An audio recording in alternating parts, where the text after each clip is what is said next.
Linda Zagzebski's The Inescapability of Gettier Problems, published in the Philosophical Quarterly in 1994, is one of the truly great articles in epistemology.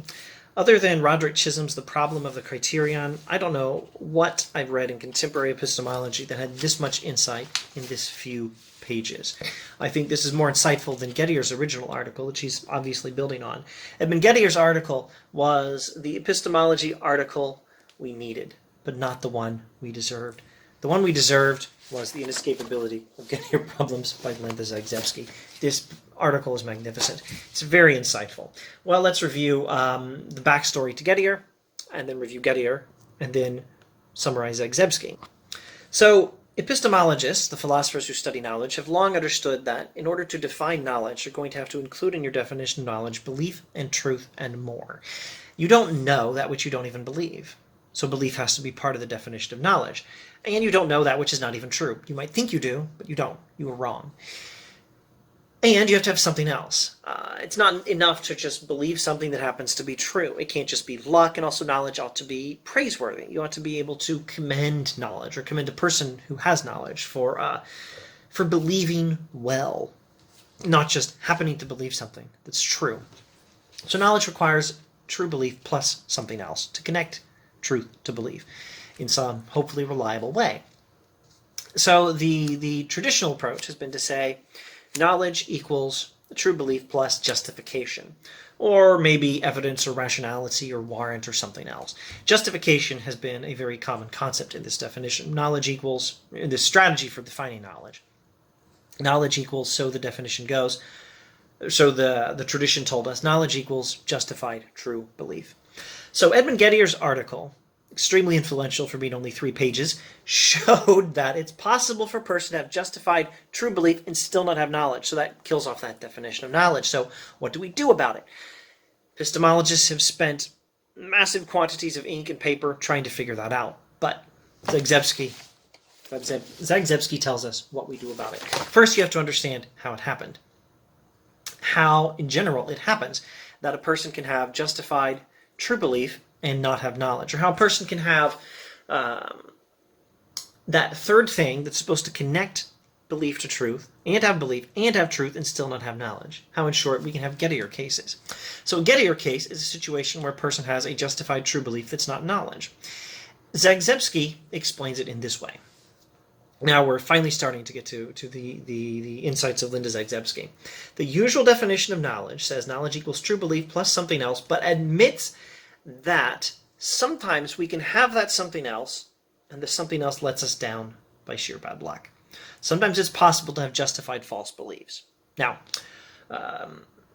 infallibility is hard to come by unless you happen to be God, so it is very possible to have a belief which is justified or evidenced or rational or warranted and false. It happens.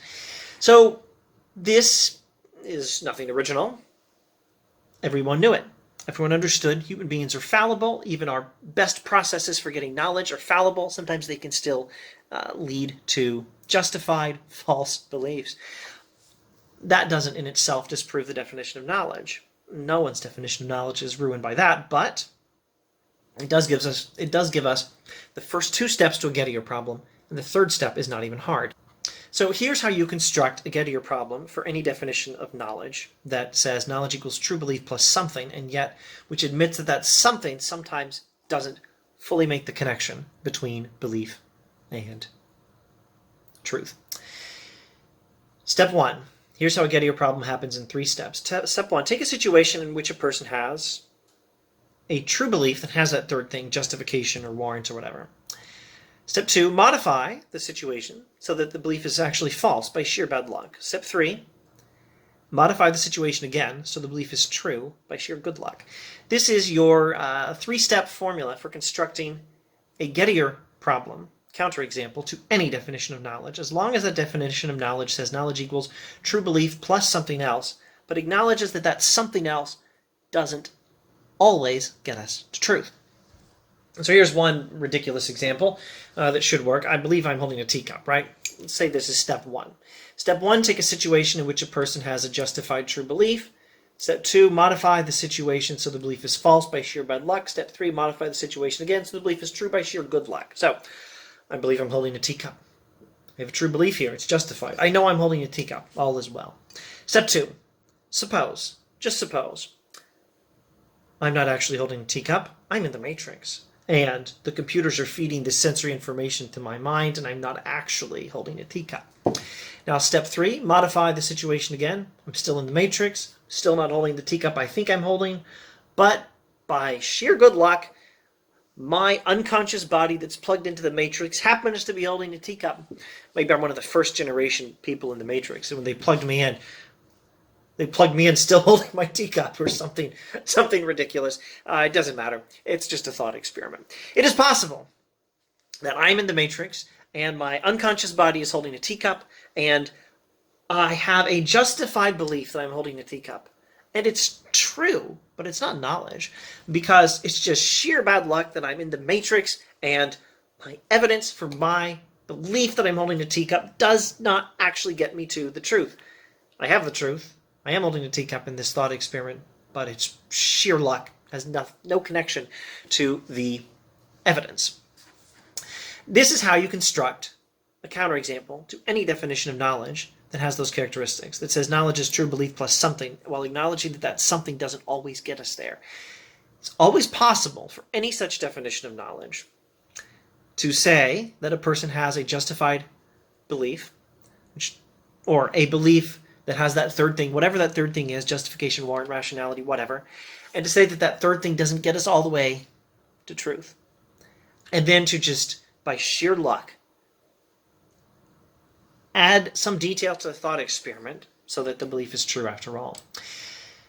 This tells us what we really need to know about Gettier problems. It tells us how they happen, tells us why they happen. They happen because our definitions of knowledge say knowledge equals true belief plus something, but recognize that that something doesn't always get us there.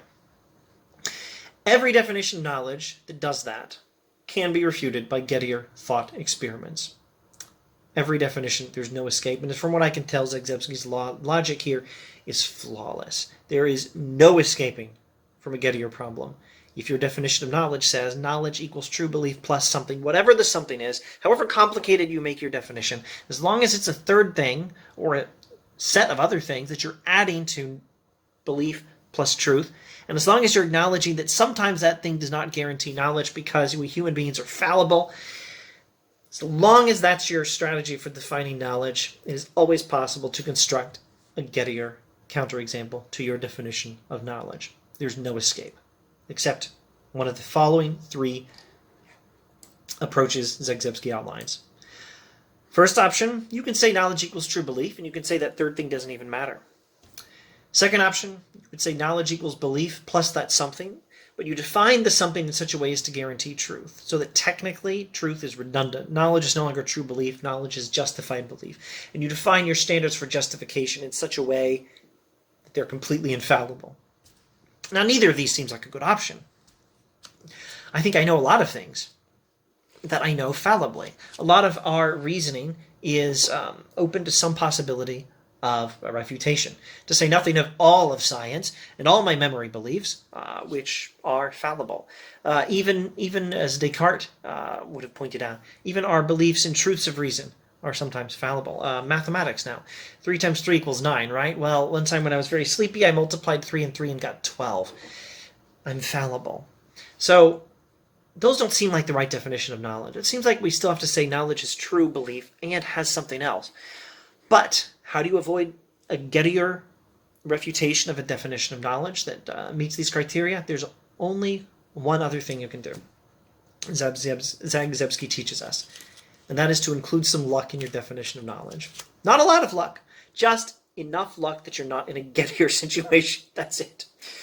Include some luck in your definition of knowledge. You can still say knowledge equals true belief plus some third thing, as long as you also add a fourth thing. And that fourth thing is enough luck to stop the Gettier situation from getting off the ground. Stop it before it starts. You need that much luck to stop it before it starts. That's how you can have knowledge, as long as you have the other thing. So, a definition of knowledge, in order to avoid Gettier cases, is going to have to include some luck, unless it's going to do one of those other difficult things. But those are pretty difficult.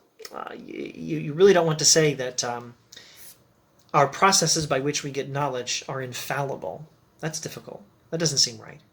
And you really don't want to say that knowledge just equals true belief, that third thing doesn't matter. No, you really need to have something to connect belief to truth.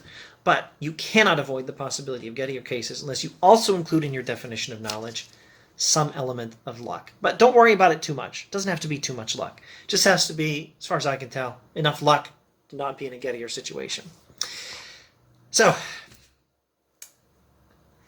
Gettier problems are unavoidable for any definition of knowledge that recognizes that knowledge is true belief plus some third thing to connect them, but which recognizes that that third thing does not always get us there.